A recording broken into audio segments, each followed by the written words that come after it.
Olá, jovens do curso técnico em segurança do trabalho na forma EAD, modalidade subsequente. Muito bem, vamos para o nosso quarto vídeo. Meu nome é professor Alexandre Freire, sou professor aqui do Instituto Federal, aqui do campus de Machado, do IFSU de Minas. Meus jovens, hoje nós vamos estudar as grandezas elétricas que para nós são muito importantes. Então, essa aula de hoje tem como objetivo a gente conhecer um pouquinho sobre tensão elétrica, corrente elétrica, resistência e também potência elétrica. Então, nós vamos olhar cada um desses, na verdade relembrar, porque vocês já viram estes assuntos no ensino médio, provavelmente. Para aqueles alunos que não viram de uma forma que a gente tem entendimento, a gente tem que rever esse assunto, ter um entendimento, estudar, para que a gente possa compreender exatamente as grandezas. Quando a gente falar em tensão elétrica, corrente elétrica, resistência elétrica e potência. Essas grandezas estão presentes em qualquer circuito elétrico, de qualquer equipamento, e elas não podem ser dissociadas. Então, quando eu tenho tensão elétrica, a corrente elétrica também, ela vai estar presente. Se eu também tenho tensão ou corrente, eu vou ter, obviamente, uma resistência no meu circuito. E a potência elétrica, ela está embutida, na medida que eu vou ter uma tensão e uma corrente e faço a dinâmica do meu circuito.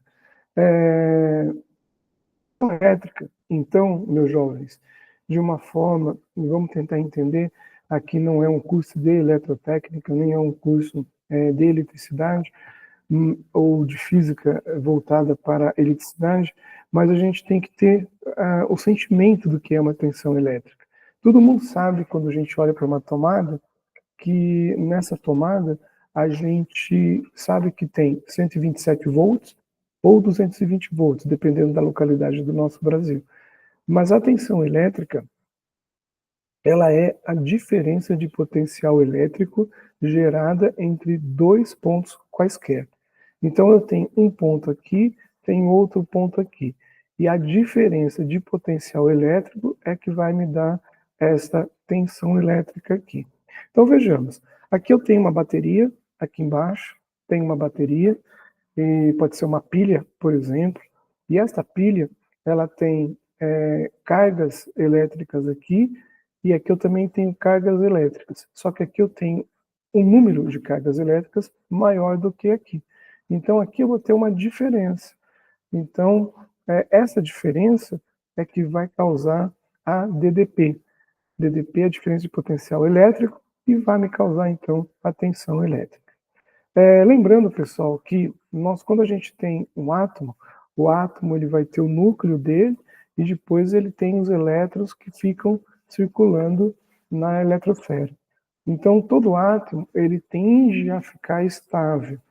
Quando eu tenho um átomo que ele vai estar com elétron a menos ou um elétron a mais, este meu átomo ele se torna um íon.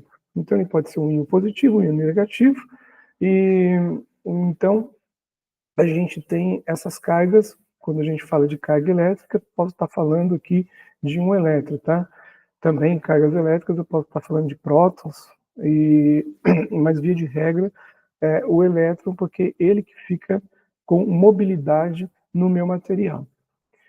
Então, essa diferença de potencial, por colocar, ela pode colocar ou deve colocar em movimento ordenado as cargas elétricas se eu fechar esse circuito aqui. Então, quando eu fecho esse circuito da minha bateria ou da minha pilha, então eu vou ter esse movimento ordenado das cargas elétricas. Tem muitos livros que vão dizer que são o movimento dos elétrons, não é? Mas às vezes não necessariamente, tá? Via de regra, a gente vai falar cargas elétricas, sabendo que o meu elétron ele tem uma carga elétrica inerente a ele, tá? De toda forma, quando a gente diz ordenado, não significa que é exatamente certinho, linear, retinho. Às vezes esse elétron, quando ele está se movimentando, né, de um lado para o outro no meu circuito, ele vai todo meio que perturbado. Porém, ele vai de um ponto para outro ponto, que vai me dar a minha corrente elétrica, quando a gente vai ver logo em diante. Então, a tensão elétrica é a diferença de potencial elétrico gerado entre dois pontos quaisquer. Esta diferença é responsável por colocar em movimento ordenado as cargas elétricas livres do meio condutor. E o conceito de tensão elétrica, ele pode ser exemplificado se a gente fizer uma analogia com o reservatório de água. É muito comum, então, quando a gente explica a tensão elétrica e a corrente elétrica, ou o circuito elétrico, a gente fazer essa analogia, então, com um reservatório de água e com seus cano, torneira, então fica mais fácil para o nosso entendimento, tá? Então, por exemplo, aqui eu tenho uma caixa d'água e aqui eu tenho, se eu tivesse aqui um chuveiro e o chuveiro tivesse aqui uma torneira, então a hora que eu abro a minha torneira, o chuveiro passa a passar água no meu chuveiro. Por quê? Porque a água que está aqui em cima, ela está no nível mais alto. Então a diferença aqui de altura vai fazer com que esta água circule da minha caixa, do meu reservatório, para o meu chuveiro. Então, a gente pode fazer essa analogia com o meu circuito elétrico. Então, o reservatório de água, ele encontra-se num ponto mais alto do que o ponto onde está o homem. Quanto mais alto estiver o meu reservatório, maior será a força com a qual a água irá fluir em direção ao homem. Então, se eu tenho uma caixa d'água e eu aumento ela para ficando numa altura maior, esse fluxo de água ele vai ficar mais intenso. Então, a diferença de altura aqui vai me causar uma diferença de potencial maior. A mesma coisa quando eu estou falando de diferencial, de diferença de potencial elétrico. Também, se eu tiver aqui uma quantidade de carga muito maior do que aqui, significa então que eu vou ter uma tensão elétrica maior. Se eu tiver uma tensão de 10 volts, 20 volts, 50 volts, então eu vou subindo 127 volts e assim vai. Então, a analogia, quando a gente faz com o reservatório, para nós ela é importante, porque fica fácil a gente visualizar. A mesma coisa também quando eu falo de diferença de potencial elétrico, a minha DDP, eu também posso falar em diferença de potencial gravitacional. Então, aqui eu estou me referindo ao elétrico, mas eu também posso me referir à diferença de potencial gravitacional. Então, por exemplo, eu tenho um homenzinho que ele está andando de bicicleta, deixa eu só passar para cá, isso, eu tenho um homenzinho que está andando de bicicleta, e este meu nível aqui é meu nível 0. Então, aqui, ele está caminhando por aqui, e agora ele começa a subir esse pequeno morro. A hora que ele começa a subir nesse pequeno morro aqui, significa que ele vai ter que gerar energia para ele romper este morro e ele conseguir subir. À medida que o meu mocinho daqui, meu jovem, ele vai subindo, ele vai ganhando energia potencial. Então, se aqui estava meu nível de referência, e agora ele chega no ponto máximo aqui, significa que ele tem, nesse meu desenho, a maior energia potencial. Aí a hora que ele começa a descer para cá, ele vai diminuindo, né, a potência, a energia potencial gravitacional. Então, ele acaba descendo. Quanto mais alto o meu jovenzinho aqui estiver, maior a minha energia potencial gravitacional. A mesma coisa também se eu tiver uma escada, né, pessoal? Eu vou subindo a escada, à medida que eu vou subindo, no ponto mais alto do meu degrau, da minha escada, é este ponto que eu tenho a maior energia potencial gravitacional. Se eu pegar uma escada e eu estiver na minha referência, posso estar parado. Eu vou ter zero, se aqui for a minha referência. Quando eu estou no último degrau, a minha energia potencial ela é máxima. Porém, eu estou parado também. Então, a mesma coisa. Se o meu jovenzinho aqui, ele está nesse ponto, ele vai ter uma energia potencial zero, porque ele está na minha referência. A hora que ele estiver aqui em cima do morro, pode estar parado, mas ele tem uma energia potencial gravitacional devido a esta altura aqui. A mesma coisa com relação ao meu reservatório de água, né? Então, se eu tenho aqui o meu reservatório de água, eu tenho aqui este ponto, e também eu tenho este ponto aqui. Essa diferença de altura deste ponto para este ponto aqui, ó, é que é a minha diferença, no caso, da minha analogia do meu reservatório. Então, o potencial elétrico, ele funciona do mesmo modo, como a gente falou. O reservatório, ele seria o ponto onde haveria a maior concentração de elétrons, e o ponto onde o homem está, este ponto aqui, seria o de menor concentração dos meus elétrons. Como aqui tem mais elétrons do que aqui, eles vão tender a esse equilíbrio, então eles vão partir desse ponto para cá, para fazendo esta movimentação. Quanto maior for essa diferença de elétrons entre dois pontos, maior será a diferença de potencial. Voltando para cá, quanto mais cargas eu tiver no ponto, e aqui menos carga, essa diferença deste ponto para este ponto significa que a minha tensão elétrica ela vai ter um valor maior. Então, a unidade de tensão elétrica ela é o volt, representado pela letra V em maiúsculo, tá, pessoal? E quando a gente está se referindo a um sinal contínuo. E V minúsculo quando a gente estiver se referindo a um sinal alternado. Muitas das vezes, em livros, eles não seguem muito essa regra, não. Mas, via de regra, a maioria segue. Quando eu coloco o V em maiúsculo, significa que o meu sinal é contínuo. O V minúsculo, que o meu sinal ele é para sinal alternado. A gente logo vai ver o que é um sinal contínuo e o que é um sinal alternado. Como exemplo de uma tensão elétrica contínua, eu posso dar o exemplo de uma pilha.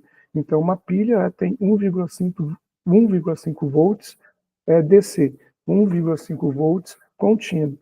A tensão residencial no norte do nosso país, por exemplo, em muitos lugares, é 127 volts. Aqui no sul de Minas também é 127 volts. Para as nossas tomadas, eu posso utilizar a tensão elétrica de 220 volts para chuveiro, para uma máquina de lavar, dependendo do meu projeto elétrico, tá? Então, quando eu utilizo a tensão alternada, a gente vai dizer 127 volts alternado. Mas, via de regra, a gente omite o AC e fica só 127 volts aqui. A tensão elétrica ela é medida por um equipamento chamado voltímetro, que hoje em dia praticamente já não existe mais apenas o voltímetro. A gente compra logo um equipamento que faz várias medições, que é o multímetro. Então, o multímetro ele vai medir tensão elétrica, que é uma grandeza, vai medir corrente elétrica, outra grandeza, pode medir também, geralmente eles medem a resistência, pode medir também curto-circuito, ele testa, né, para ver se o meu circuito ele está em curto-circuito ou não, e ele também tem várias outras medições, dependendo do meu equipamento. Então, hoje, quando a gente vai comprar no mercado, a gente compra sempre um multímetro, mas no passado a gente encontrava muito voltímetro, né? Aí depois barateou, eles foram colocando, né, no mesmo equipamento vários tipos de medidas e ficou realmente muito mais fácil hoje em dia, né? Na evolução da tecnologia, como a gente falou nas nossas primeiras aulas, né? Então, o voltímetro, ele deve sempre ser conectado em paralelo aos dois pontos onde se deseja obter a tensão elétrica. Então, está aqui. Aqui eu tenho a representação de uma bateria, eu tenho a representação, por exemplo, de uma pilha, aqui está o polo positivo e o polo negativo. Se eu quero medir a tensão elétrica nesse ponto aqui, se eu quiser medir a tensão elétrica neste ponto, aqui e aqui, eu vou colocar minha ponteira nesses dois pontos e o meu voltímetro ele vai indicar aqui o valor da tensão medida. Então, aqui a gente tem que sempre prestar atenção que um item de fator de risco é se a minha ponteira ela estiver danificada, se a minha ponteira estiver gasta, se a minha ponteira já não prestar mais, a gente tem que comprar outra ponteira, porque senão eu posso colocar em risco o meu operador, o meu funcionário. Então é um item que todo técnico de segurança do trabalho, quando ele verifica um equipamento de medição, ele tem que verificar as ponteiras. Então, essas ponteiras aqui, ó, onde está circulando, esse vermelho, eu vou conectar aqui, o preto eu conecto aqui, e eu vou fazer a medição que eu quero. Medir tensão elétrica, corrente elétrica, resistência, e assim vai. Aqui eu tenho 3 tipos de multímetros. Eu tenho aqui um multímetro da Wonder, aqui um da Fluke, e aqui um da Minipa, um Minipinha, como a gente fala. Eu sei que no curso de técnico de segurança do trabalho tem pessoas que já são formadas em eletricidade, já são formadas em técnico em eletrotécnica, eletrônica, e eles vão ter mais experiência e mais entendimento e compreensão desses equipamentos aqui. Então, o meu voltímetro sempre a gente vai colocar em paralelo, tá? Aqui eu mostro para vocês uma tomada elétrica. Nesta tomada elétrica, se ela tiver do jeito que ela está aqui, não tem nada conectado nela. Então eu só vejo a tomada. Então essa tomada não tem nenhum equipamento conectado nela. Mas se a energia que estiver chegando nela estiver ok, significa que aqui eu vou ter 127 volts, não é? Para algumas determinadas regiões do nosso país. Aqui em Machado, como eu falei, no sul de Minas é 127 volts, essas tomadas que a gente tem. Significa que aqui, ó, deste terminal para este terminal aqui, eu tenho uma diferença de potencial elétrico, e essa diferença de potencial elétrico é 127 volts. Aqui ela tem uma padronização. Esse aqui é o padrão da nossa tomada do Brasil, não era assim. Isso aqui foi mudado há pouco tempo, não faz nem acho que 20 anos ou 25 anos que esse padrão novo ele entrou no mercado brasileiro. E este terminal aqui, este board, a gente sempre vai se referir à fase. Este daqui ao neutro, opa, meu N saiu ruim, esse aqui é o neutro, e esse aqui o fio terra ou de proteção, tá? Então, se o meu eletricista, quando ele for fazer a conexão da minha tomada lá na minha casa, fizer de forma correta, e eu olhar para a minha tomada, eu sei que isso daqui é a fase, e esse daqui é o neutro, tá? De todo modo, às vezes eles invertem isso daqui. Então, fica aqui um pontinho, e aqui o terra, o borne de proteção, ele fica embaixo. Ele fica bem aqui, porque ele fica invertido, tá? Aqui eu mostro um outro padrão, é um padrão industrial, e eu posso ter aqui uma tomada para 10 amperes, uma tomada para 20 amperes. 20 amperes a gente está falando de corrente elétrica, já já a gente vê esta grandeza, mas significa que se for 20 amperes, este borne aqui, ele é maior. Então aqui eu tenho um borne para 20 amperes, aqui eu tenho um borne para 10 amperes. Um é maior e o outro é menorzinho, tá? E esse aqui é o padrão industrial, que a gente tem em várias indústrias, em várias empresas. Eu conecto aqui, quando não estou utilizando, eu abaixo essa tampinha e ele fica protegido, né, em relação à umidade, em relação a algum produto químico, algum produto corrosivo, e assim vai. O que a gente precisa saber, né, sobre esse produto? Esse produto aqui, dessa tomada, ele é uma tomada para 200, 250 volts, ele suporta 32 amperes, e ele é fabricado em termoplástico, com auto-extinguível, então se pegar fogo, tiver um incêndio, ele não vai propagar, Ele tem um grau de proteção IP44 contra sujeira e umidade, e ele suporta, né, a temperatura de operação suporta de menos 20 a 120 graus Celsius, e ele tem 3 polos, né, 2 polos e mais o terra aqui. Essa tomada aqui, uma é fêmea e essa aqui é macho, essa aqui é fêmea, tá? Então, quando às vezes eu preciso conectar um cabo de um ponto para cá, mas é muito distante, aí eu conecto outro cabo e vou conectando, né? O macho com a fêmea e vou emendando esses cabos aí. O que nessas ocasiões pode me causar um acidente, porque se eu estiver conectado, né? Aqui está conectado lá na energia, então eu tenho energia elétrica partindo desse cabo aqui, ó. E então significa que estes bornes aqui, ó, eles vão estar energizados. Se eu colocar minha mão nesses bornes aqui, e isso daqui estiver conectado, eu vou levar um choque elétrico. Aí vai depender da minha tensão. Tem umas tomadas dessas aqui, que são 220 volts, tem outras que são 110, mas lembrando sempre a vocês, meus jovens, quando eu tenho choque elétrico, o que mata é a corrente elétrica. São os elétrons que vão passar no meu corpo. São as cargas elétricas que vão passar no meu corpo, tá? É claro que a corrente elétrica ela é em virtude da tensão elétrica e também da resistência, no caso, do meu corpo.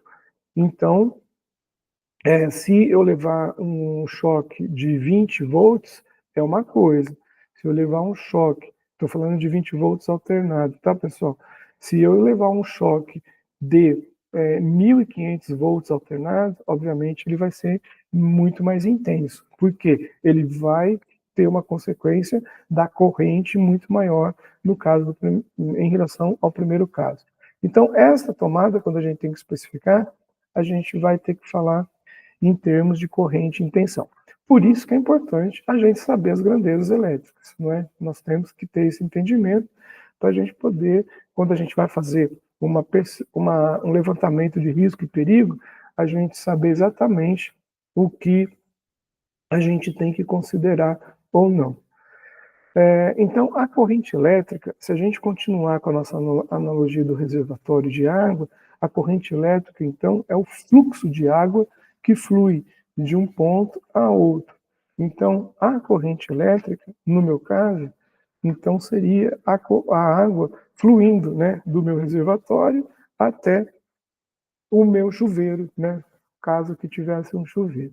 Então, se aqui eu abri o registro, está passando água, então a água está circulando, então a água circulando é como se fosse a corrente elétrica passando de um ponto para o outro. A corrente elétrica, então, ela é o fluxo ordenado de elétrons das minhas cargas, de um meio que surge a partir de uma diferença de potencial. Então, a diferença de potencial elétrico, ela é que vai fazer com que haja a minha corrente elétrica, o meu fluxo, tá? E a intensidade da corrente elétrica, ela depende diretamente do número de elétrons que passam por uma unidade de tempo através de uma região do condutor. Então, se eu tiver um condutor de cobre, né, aqui, aí faço uma seção, corto ele, a hora que os elétrons estão passando nesse condutor de cobre, é quando a gente tem a nossa intensidade da nossa corrente elétrica. Nesse desenho a gente vê melhor. Então aqui eu tenho a minha seção reta do meu condutor, então eu tenho aqui um condutor de cobre, corto ele, fatio ele, tiro uma lâmina, e aí, à medida que a minha carga elétrica vai passando por essa seção, eu vou ter, então, a minha corrente elétrica, indo de um ponto para outro ponto. Então, esta movimentação dessas cargas elétricas é que vai dar origem da minha corrente elétrica. Então, a unidade de corrente elétrica é o ampere, e ela é representada pela letra I, né, I maiúsculo, para sinais contínuos, e I minúsculo, se eu estiver falando para uma corrente alternada. E a corrente elétrica, ela é representada convencionalmente pelo símbolo I, original do alemão, né, que significa intensidade. E então, a gente tem que sempre ter em mente que quando eu tenho a corrente elétrica é o meu elétron livre da última camada que está fazendo essa movimentação. Aqui eu tenho a representação de um átomo. O meu átomo, então, ele vai ter aqui um núcleo. O meu núcleo, ele vai ter aqui, ó, ele vai ter prótons e nêutrons. Então, se este meu átomo aqui, ele tiver, perdão, é verdade, se esse meu átomo, ele tiver 29 elétrons e ele for estável, ele vai ter, então, 29 prótons. E aí, esses últimos elétrons aqui, livres, que vão fazer no meu condutor, por exemplo, a movimentação e que vai dar origem, então, à corrente elétrica. Então, o átomo, geralmente, ele está estável, e quando ele não está estável, ele vai se tornar um íon, como a gente falou, né? Pode ser um íon positivo ou um íon negativo, de forma que, se eu tiver essa movimentação dessas cargas, né, passando de um átomo para outro átomo, eu vou ter, então, a minha corrente elétrica. Pessoal, o que é interessante a gente pontuar é que 1 ampere de corrente, ele equivale a 6,2 vezes 10 a 18 elétrons atravessando a seção desse meio condutor aqui. Então, quando eu estou passando por aqui 1 ampere, significa que eu estou passando 6,2 vezes 10 a 18 elétrons. É muito elétron, pessoal. É elétron pra caramba, né? Porque 10 elevado a 18 realmente é uma quantidade muito grande. Isso eu estou falando de 1 ampere. Lembrando que o meu chuveiro, eu posso ter chuveiro de 30 amperes, posso ter chuveiro de 40 amperes, chuveiro de 50 amperes, dependendo aí da potência do meu chuveiro. Este mesmo número de elétrons, ele transporta, então, uma carga elétrica igual a 1 coulomb. Então, a quantidade de elétrons em um material é que vai definir a sua carga elétrica. Lembrando, então, que a unidade de carga elétrica é o coulomb e a unidade da minha grandeza corrente elétrica é o ampere. Ok?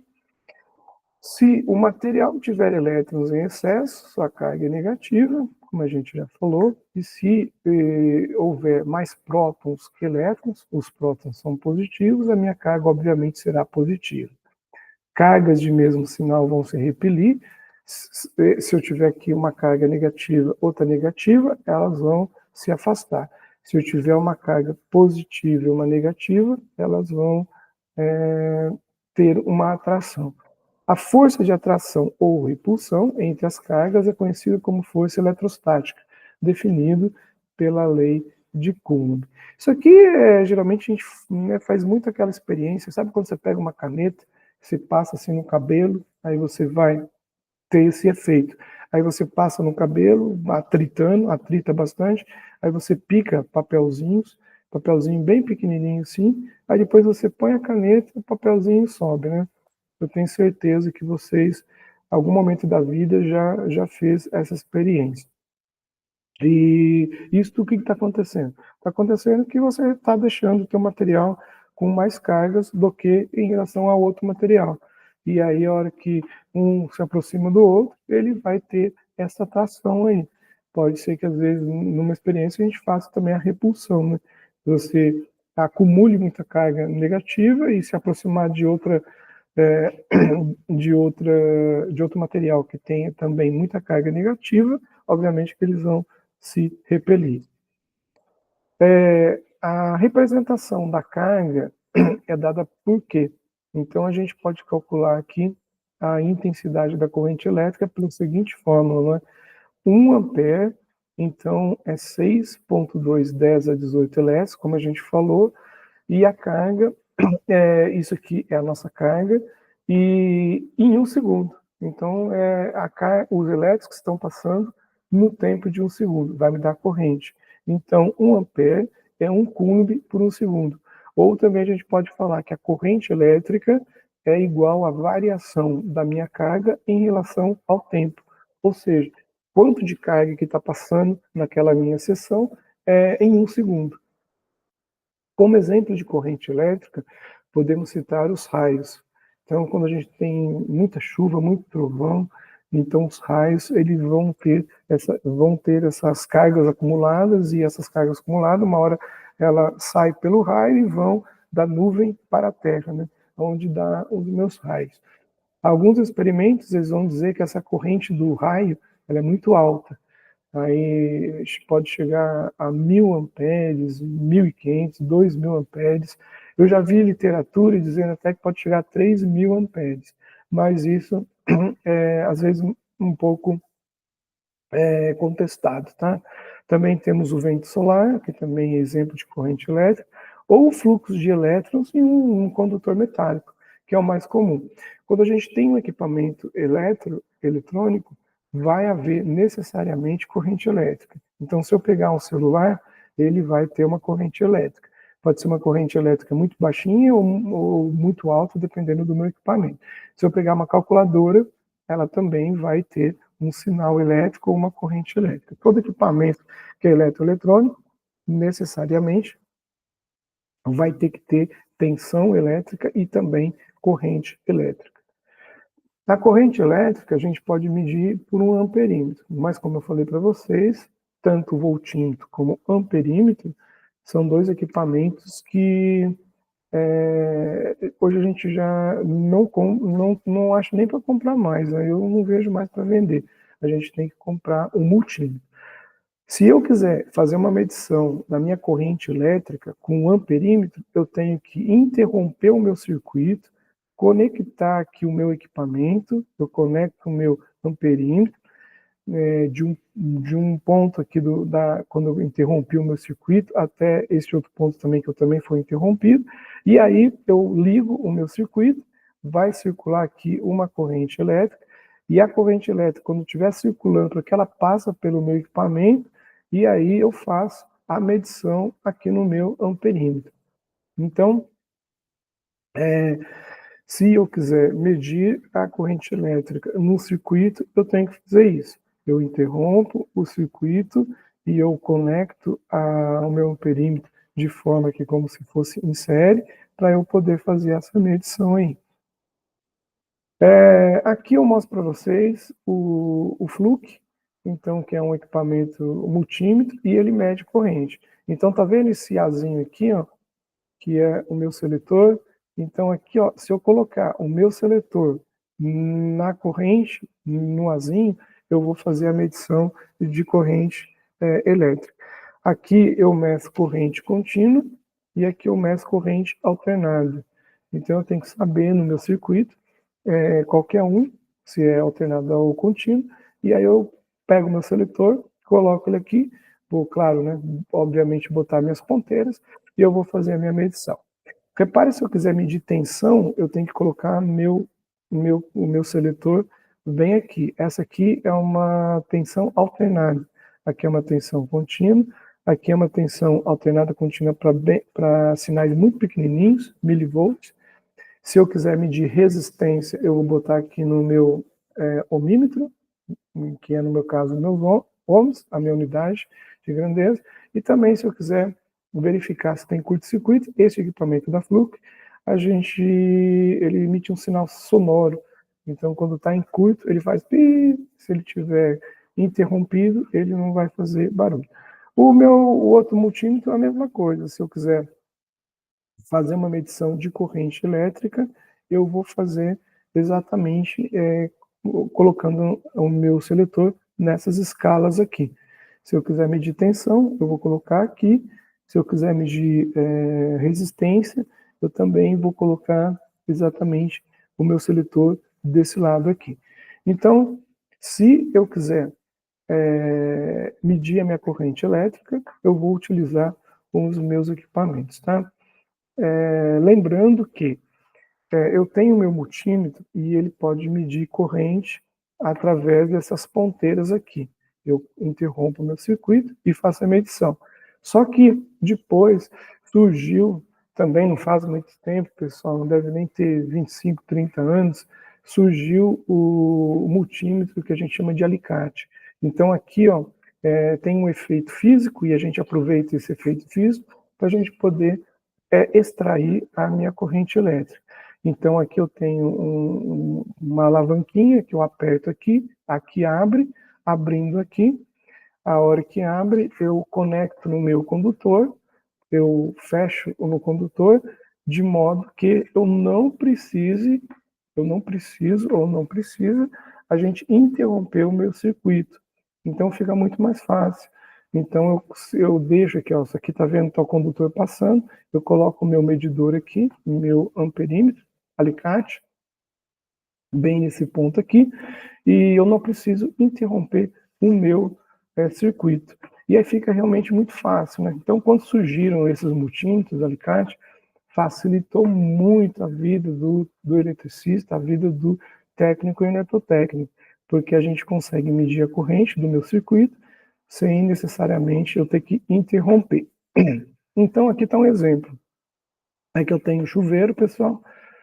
Aqui eu tenho um chuveiro. Ó, meu chuveiro está até saindo água aqui, não sei se vocês conseguem observar.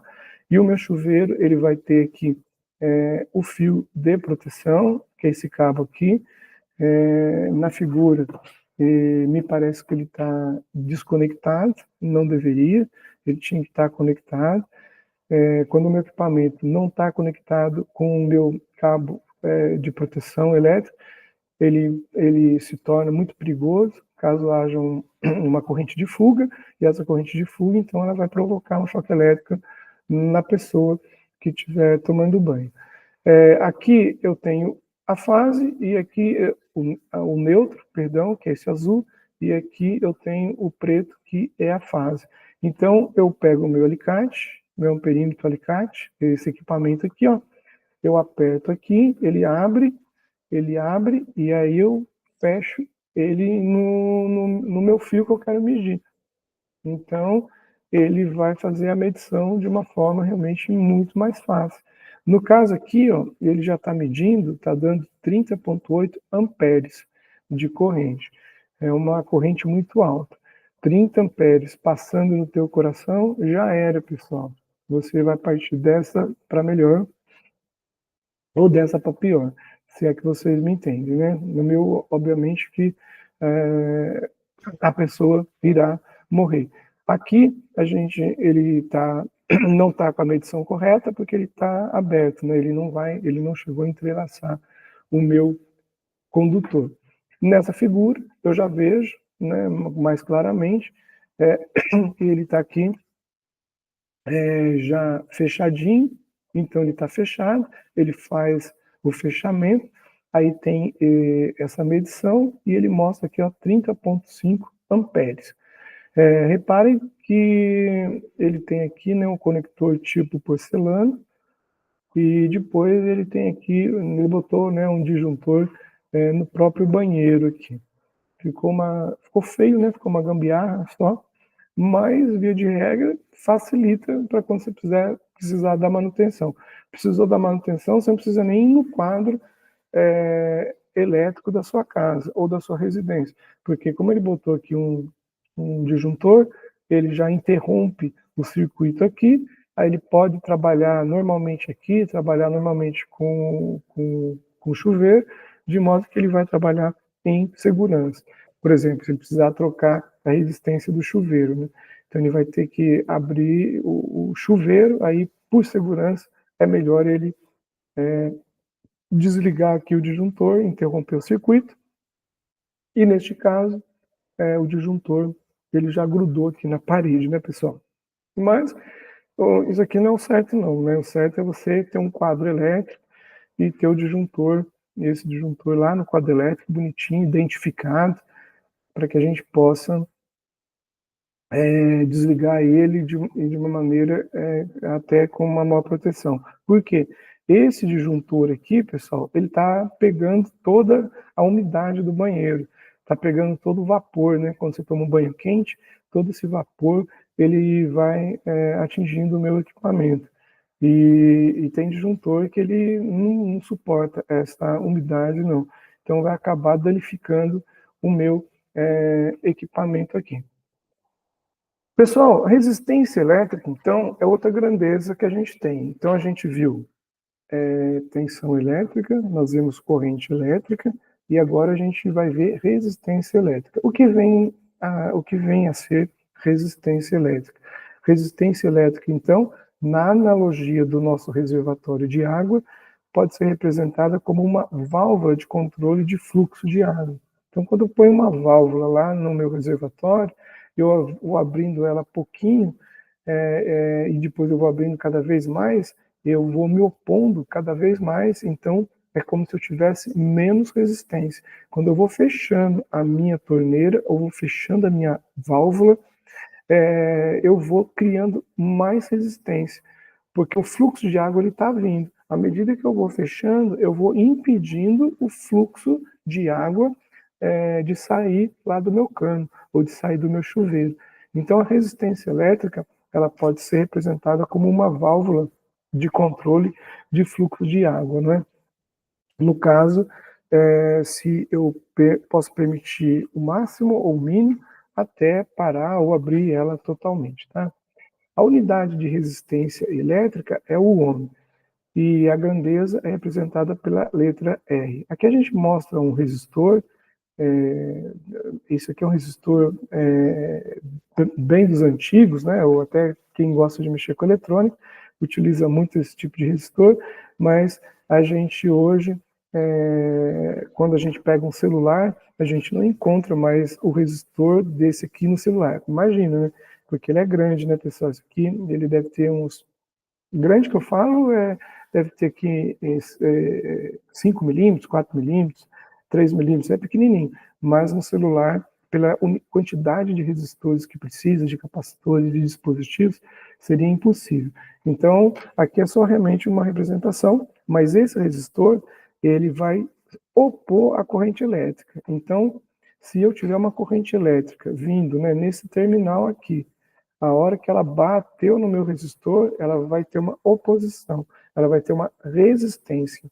Então, ela tem essa resistência, de modo que ela não deixa uma corrente muito alta passar. Então, sempre, claro, proporcional a este meu resistor aqui. Então, o resistor ele é importante para qualquer circuito eletroeletrônico que a gente tem. A resistência elétrica é a propriedade do componente ou equipamento eletrônico em se opor à corrente elétrica, como a gente falou. E o valor da resistência elétrica determina se o material é isolante ou se o material é condutor. Se o valor da resistência é muito alto, eu tenho o meu material como isolante. Se o valor da resistência elétrica é muito pequenininho, significa que eu não estou me opondo à passagem da corrente elétrica. Significa que é um bom condutor. Quanto maior a resistência elétrica, mais isolante será meu material. Da mesma forma, quanto menor a resistência elétrica, mais condutor será o material em relação à corrente elétrica. Aqui a gente mostra com mais facilidade. Eu tenho uma resistência maior, aqui uma resistência um pouco menor e aqui uma resistência bem pequenininha. Quando eu tiver uma resistência muito grande, significa que eu vou ter isolante. Não vou deixar passar corrente elétrica. Então, se eu tiver um tapete que ele seja isolante, não deixa passar a corrente elétrica, eu posso colocar esse tapete, por exemplo, numa subestação de energia, para proteger o meu trabalhador, o meu eletricista, o meu técnico eletrotécnico, quando ele for fazer qualquer operação lá dentro. Na medida que eu vou diminuindo essa resistência, eu posso ter um semicondutor. Ele não é um isolante, mas também não é um condutor. Ele fica aqui no meio, tá? Em algumas situações, eu vou precisar utilizar o semicondutor nos meus circuitos elétricos e eletrônicos. E quando eu tenho uma resistência muito pequenininha, eu vou ter o meu condutor. Cada material resiste à corrente elétrica de uma maneira. Isso porque cada material vai possuir a sua resistividade elétrica. Resistividade elétrica não é resistência. Resistividade elétrica, pessoal, é uma característica do meu material. Então, por exemplo, o alumínio, ele é um elemento que possui baixa resistividade. Sua resistividade é da ordem de 2,8 vezes 10 a menos 8, pessoal. Então, ele tem uma resistividade muito baixa. O que isso significa? Significa que o meu alumínio é um ótimo condutor de corrente elétrica. Por quê? Ele não vai se opor à passagem da carga elétrica por ele. E o vidro, por sua vez, ele possui uma resistividade muito grande, na ordem de 1,1 vezes 10 na 12. 10 na 12, é um número muito grande.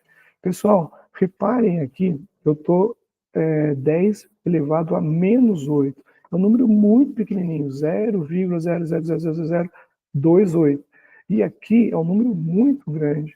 Então, reparem que eu estou com um número muito pequenininho e depois eu estou com um número muito grande. Então, o vidro, ele é um excelente isolante. Ele não deixa passar a corrente elétrica. Se eu quiser passar a corrente elétrica, né, num vidro, eu não vou conseguir. Por quê? Porque ele tem uma resistência muito grande. Claro, se eu colocar muita corrente elétrica, chega uma hora que ele acaba deixando passar, não é?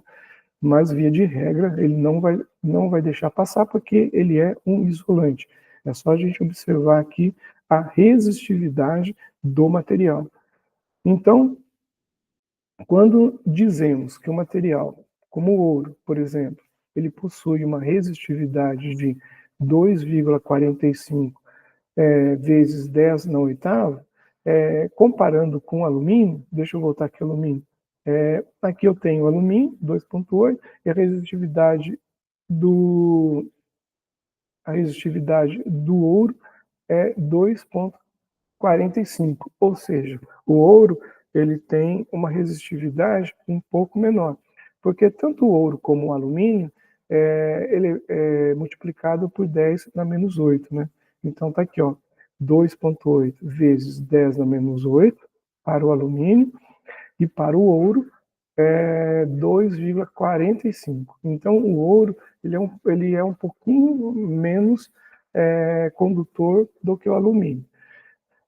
De todo modo, em alguns circuitos eletroeletrônicos, a gente acaba utilizando o ouro pelo fato dele ter vários tipos de características, né? Ele é condutivo, como a gente está vendo aqui, e também ele vai ter outras características que para alguns determinados circuitos é importante, tá? E quando eu falo que a resistividade do ouro é 2,45 vezes 10 na menos 8, isso significa dizer que uma barra de ouro com 1 metro de distância, então se tiver aqui 1 metro de distância e tiver uma área de seção, aqui está a minha área de seção, deixa eu mudar aqui está a minha área de seção, eu pego esta área aqui, ó, de 1 metro quadrado por 1 metro aqui, então eu pego uma barra de ouro de 1 metro por 1 metro de seção, reparem que é bastante grande, né, pessoal? E a hora que eu pegar isso, esse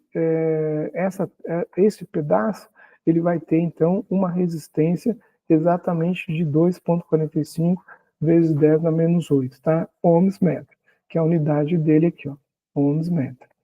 Ok? Então, utilizamos as medidas de comprimento e área na determinação do valor da resistência, porque a resistência de um material, estou falando de resistência, não resistividade. A resistência de um material, ela irá variar se seu comprimento for maior ou menor. Então, se eu for aumentando o meu comprimento, obviamente eu vou ter uma maior resistência, não é? Porque a hora que a corrente elétrica for passar, quanto mais caminho eu tiver, mais oposição eu tenho à passagem da carga elétrica. E também ela é dependente da seção transversal. E quanto maior a minha seção transversal, vai facilitar a passagem da minha corrente elétrica, né? A gente pode ver isso pela essa fórmula aqui, ó. Então, resistência de um condutor. Resistência de um condutor. Resistência de um condutor é dado pelo ρ, que é essa letra grega aqui, e o ρ é a resistividade, ou a resistência específica do meu material, que é uma característica intrínseca do meu material, é dado por essa característica, multiplicado então pelo meu comprimento, dividido pela minha área. Mas ela é bem intuitiva esta forma. Então a minha resistência significa o quê? Quanto maior o meu L, Quanto maior o meu comprimento, mais resistência eu tenho. E quanto maior a minha área transversal, significa que quanto maior ela for, menor é a minha resistência, porque ela é inversamente proporcional, tá? E isso aqui é importante? É, porque olha só, eu tenho lá um quadro elétrico na minha casa, por exemplo, e aí eu vou levar o cabo para um depósito que eu fiz lá no meu quintal. E aí eu tenho uma distância, pessoal, por exemplo, de 100 metros. Então, eu tenho aqui a minha casa, onde está meu quadro elétrico, aí eu vou levar o fio lá para onde eu vou ter o meu depósito. Então, se eu tenho uma distância muito grande, por exemplo, de 100 metros, significa que a minha resistência desse fio ela vai ser muito grande. E a resistência do fio, a hora que a corrente elétrica ela passar, ela vai causar uma tensão neste fio. O que vai fazer com que a minha tensão lá no meu depósito não vai chegar à tensão do meu quadro. Então, se o meu quadro é 127 volts, e eu tenho um longo caminho a percorrer, eu vou chegar aqui com 100 volts. Então, eu perco no meio do caminho uma tensão elétrica. Em virtude do quê? Em virtude da resistividade do meu material. Ok?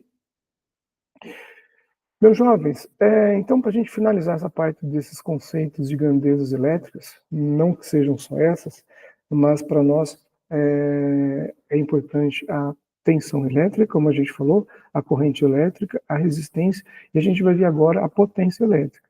Então, a potência elétrica, você já deve ter ouvido muito, né, nas propagandas, né, sobre produtos eletrônicos. Geralmente nas propagandas eles destacam muito a potência desses equipamentos. Então, quando você vai comprar um aparelho de som, ele vai falar a potência do aparelho de som. Aí você vai comprar um chuveiro lá de 5.000 watts e tem um outro de 3.000 watts. O de 3.000 watts ele não vai aquecer quanto um chuveiro de 5.000.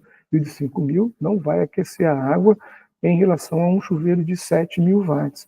Então, para determinadas situações, a potência ela é importante. Também, se eu falar em liquidificador, né? Tem liquidificador que é de 300 watts, 400 watts, 500 watts, tem liquidificador de 1.000 watts. Então, um liquidificador de 1.000 watts significa que ele vai ter uma potência bastante grande e vai ajudar no que você estiver triturando no seu liquidificador, não é? Mas sempre lembrando, né, que a potência elétrica, ela às vezes, dependendo da unidade dela, ela camufla um pouco esta questão do que realmente é a minha potência real dos meus equipamentos, tá? Tem que ficar bastante esperto em relação a isso, principalmente quando a gente vai comprar algum equipamento de som, né? Então, esses aparelhos necessitam de energia elétrica para funcionar, e ao receberem essa energia elétrica, transformam-se em outra forma de energia. Então, máquinas, equipamentos, eles vão transformar a energia elétrica e depois uma outra energia que para mim seja útil, que para mim seja importante. Então, no caso do chuveiro, por exemplo, se eu entro com a minha energia elétrica, o que eu quero é o quê? Energia térmica, né, pessoal? Eu quero aquecer a minha água. Quanto mais energia for transformada em um menor intervalo de tempo, quanto mais energia for transformada em menor intervalo de tempo, maior será a minha potência do meu aparelho. Então, desta forma, temos que a potência elétrica é a razão entre a energia elétrica transformada pelo tempo dessa transformação. Potência elétrica, pessoal, é energia em relação ao tempo. É o quanto de energia que está indo para o meu equipamento, o quanto de energia que está sendo absorvida em relação ao tempo. Quanto mais potência, mais energia eu estou gerando ou mais energia eu estou consumindo. Depende do meu referencial. Mas potência elétrica é exatamente isso. A variação da energia pelo tempo. Na utilização do equipamento elétrico, você pode observar que ele esquenta durante seu funcionamento. Quando ele esquenta, é porque está tendo o efeito Joule. O efeito Joule é quando há colisões entre os elétrons, e aí vai haver este efeito de aquecer, né? Vai aquecer, aumentar a temperatura, e é o meu efeito Joule. E a energia que é drenada nesse equipamento, a gente vai chamar de energia dissipada. Então, existem aparelhos que têm como objetivo dissipar toda a energia elétrica e transformá-la em energia térmica. Como a gente falou, esse equipamento ele é o meu chuveiro, né? Então, aqui o meu chuveiro, quanto mais quente eu quiser, significa a água. Quanto mais quente eu quiser a água, significa que eu tenho que botar mais energia elétrica lá para ela poder ser transformada em energia térmica. E a potência, ela é o produto da tensão pela corrente. Então, se eu tenho a tensão elétrica e eu tenho a corrente passando no meu circuito, eu vou ter a potência do meu equipamento. Tá? Lembrando que eu tenho aqui, falando de elétrica, eu posso ter uma carga resistiva, eu posso ter uma carga somente capacitiva, eu posso ter uma carga somente indutiva, ou tudo misturado. E aí, obviamente, que ela não é simples, a potência não vai ser simplesmente tensão pela corrente. Quando a gente diz que potência é o produto da tensão pela corrente, significa que eu tenho uma carga puramente resistiva, tá? Faço essa observação. A unidade que a gente tem de medida de potência, a gente pode utilizar várias unidades, dependendo do tipo de potência que eu quero representar.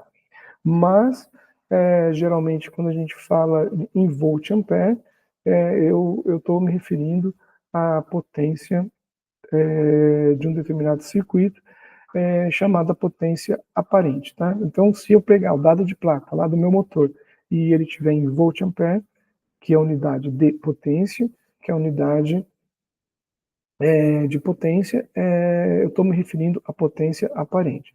A potência aparente ela é composta de duas partes, de potência ativa e potência também reativa. Então, isso daqui para nós é importante, meus jovens, porque muitas das vezes o técnico de segurança do trabalho ele tem que entender isso daqui, porque ele vai lidar com motor, ele vai lidar com transformador, ele vai lidar com gerador, ele vai lidar com muitos equipamentos, e esses equipamentos ele vai informar qual é a potência ativa e qual é a potência reativa também. Então, a gente tem que entender essa diferença aqui e o que significa. Então, a potência aparente é a soma da potência ativa, a potência que é útil para eu poder transformar no que eu quero na finalidade do equipamento, e eu vou também ter a potência reativa, tá? Então, nós podemos fazer uma analogia das potências com um copo de cerveja, onde a parte líquida representa a potência ativa, ou seja, aquela que é efetivamente consumida, e a espuma vai representar a potência reativa, parte necessária para manter a temperatura da parte líquida, por exemplo, tá? Então aqui, ó, fazendo esta analogia ela é muito comum, a gente encontra em bastante literaturas.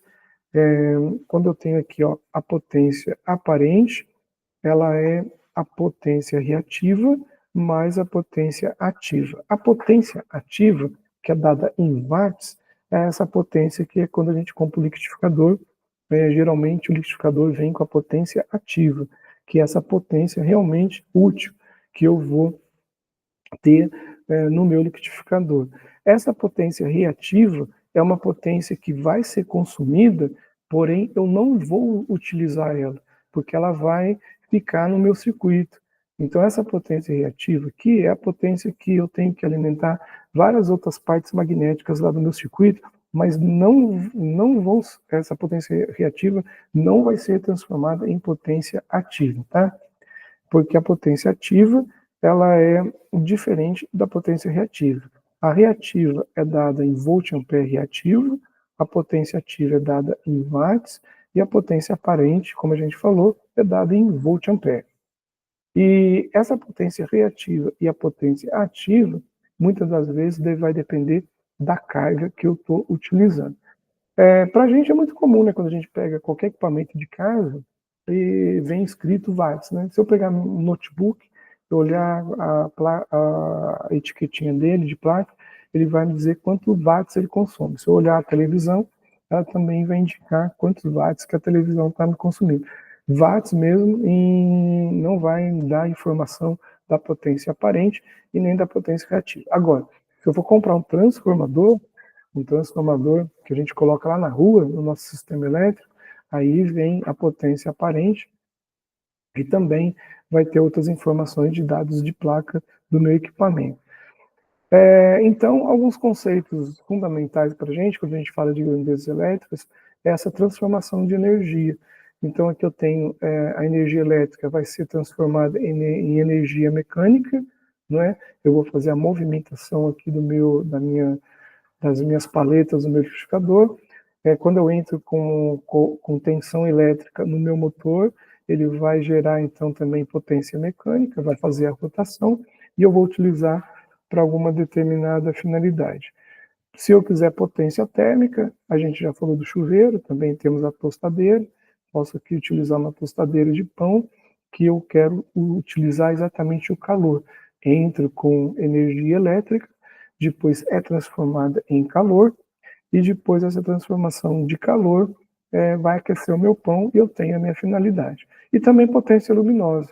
Então, se eu tiver uma lâmpada, né, de hoje a maioria é tudo de LED, claro que eu tenho vários tipos de lâmpadas, mas a maioria é LED, eu entro com uma corrente elétrica, eu entro com uma tensão elétrica, com uma potência elétrica, e aí o meu equipamento vai me dar uma potência luminosa.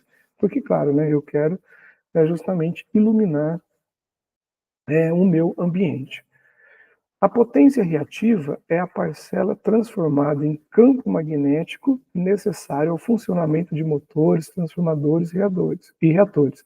Então, esta potência reativa aqui, ó, ela vai estar sendo consumida pelo meu circuito, mas eu não vou estar utilizando ela de forma útil, tá? Porque a potência ativa é que eu vou estar utilizando ela de forma útil. Essa potência reativa é a parcela que fica lá no meu equipamento, né?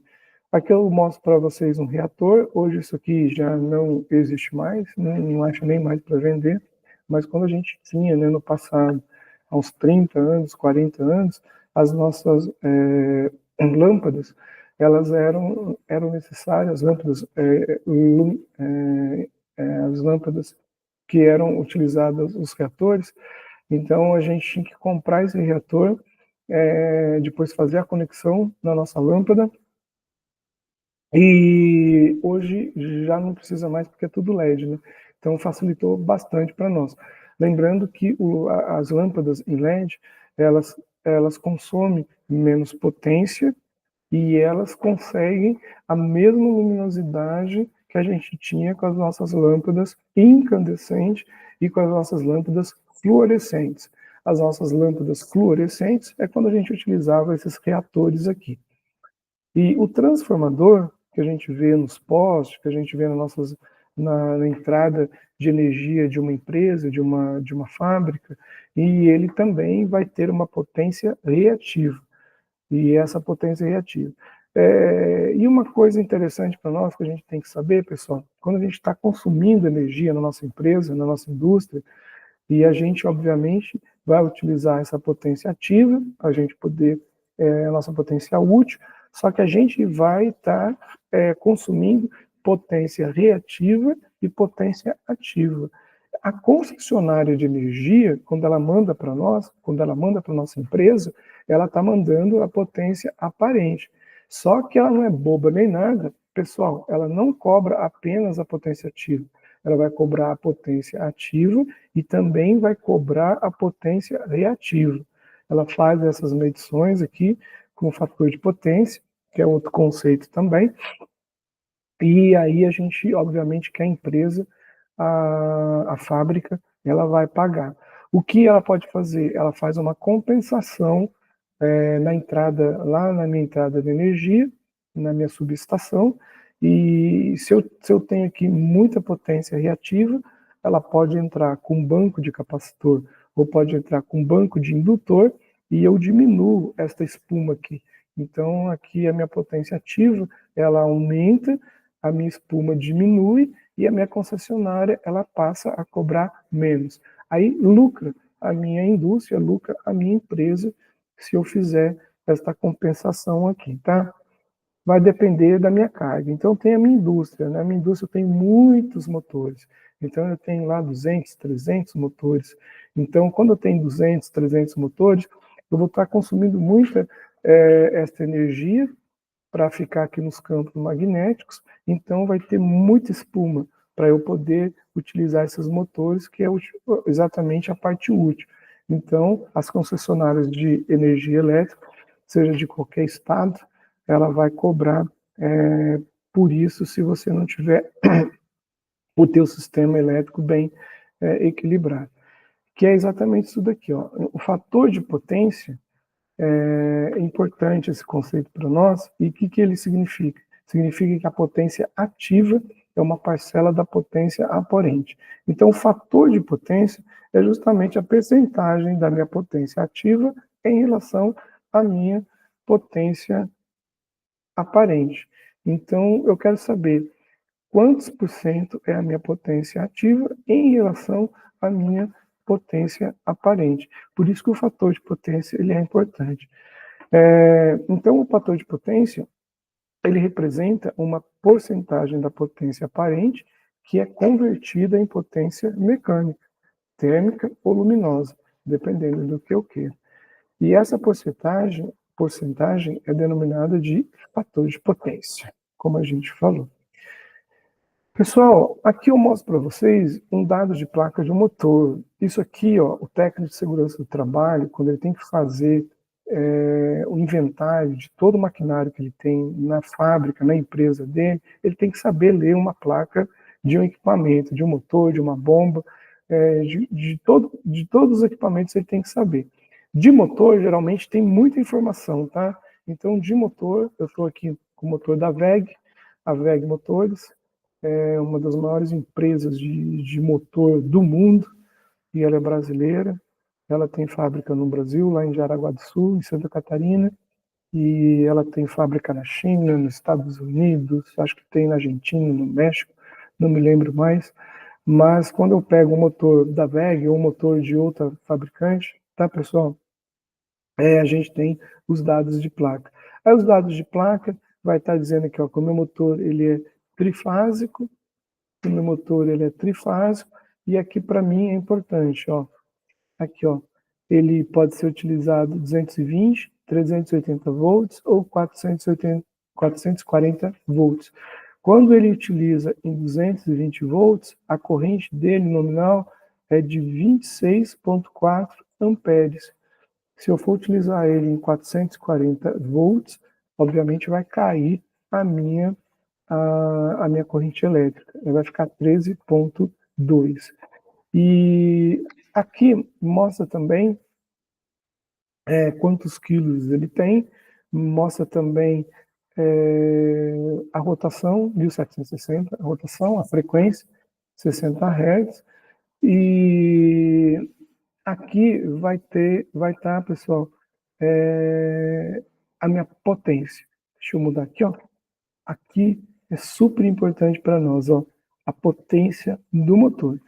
Então eu falei da corrente, falei da tensão, e tem também aqui o fator de serviço, que é uma outra característica, quando a gente está especificando o motor, mas a potência, para mim, é um dado muito relevante. Nesse caso aqui, é 7,5 kW. Obviamente, agora a gente já sabe o que é o quilo, né? Lembrando lá dos múltiplos e submúltiplos, eu sei que então aqui é 7.500 watts, ele é dado em watts. Então, ele deu a potência do meu motor, a potência dessa potência útil mesmo. E se eu quiser potência em HP, ele vai dizer que é 10 HP, tá? Que é 10 HP ou 10 cavalos aqui, ó. Então, ele também dá essa informação, tá? Aqui são parecidos. Aqui também dá uma outra informação, que é a relação entre a corrente de partida e a corrente nominal, 7,8. E aqui exatamente aqui, nesse cosseno φ, que é 0,82, é o meu fator de potência, tá, pessoal? Que significa que o meu motor ele vai ter aquele desperdício quando a gente estiver de energia, quando a gente estiver utilizando ele, né? Então, o fator de potência, ele me informa exatamente aqui quanto que eu estou perdendo aqui, ok? De todo modo, uma das coisas também que é bastante famosa é o triângulo das potências. Então, aqui eu tenho o triângulo da potência. Aqui eu vou ter, na minha hipotenusa, eu tenho a potência aparente, dada em kW-ampere,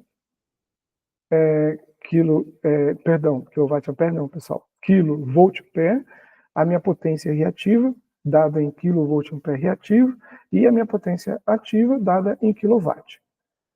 Reparem que, à medida que a minha potência reativa ela vai diminuindo, eu vou aproximando a minha potência aparente da minha potência útil, da minha potência ativa.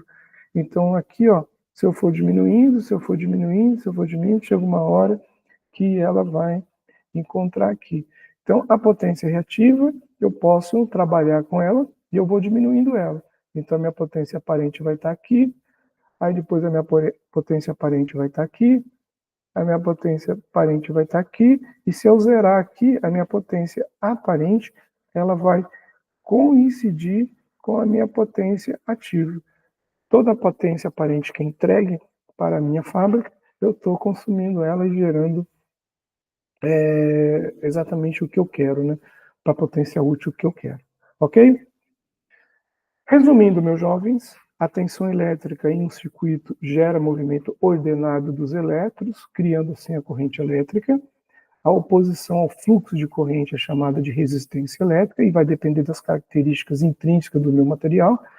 A quantidade de elétrons e prótons em um material vai definir se sua carga ela é positiva ou se ela é negativa. E cargas de sinais opostos se atraem e cargas de sinais diferentes se repelem. E a resistência, ela é uma propriedade de um elemento eletrônico e a resistividade é uma propriedade do material. E lembrando que a potência é a energia consumida ou fornecida pelos componentes do circuito, ok? Pessoal, meus jovens, a gente fica por aqui então, a gente finaliza mais um vídeo. Desejo a vocês bons estudos e até breve. Obrigado a todos.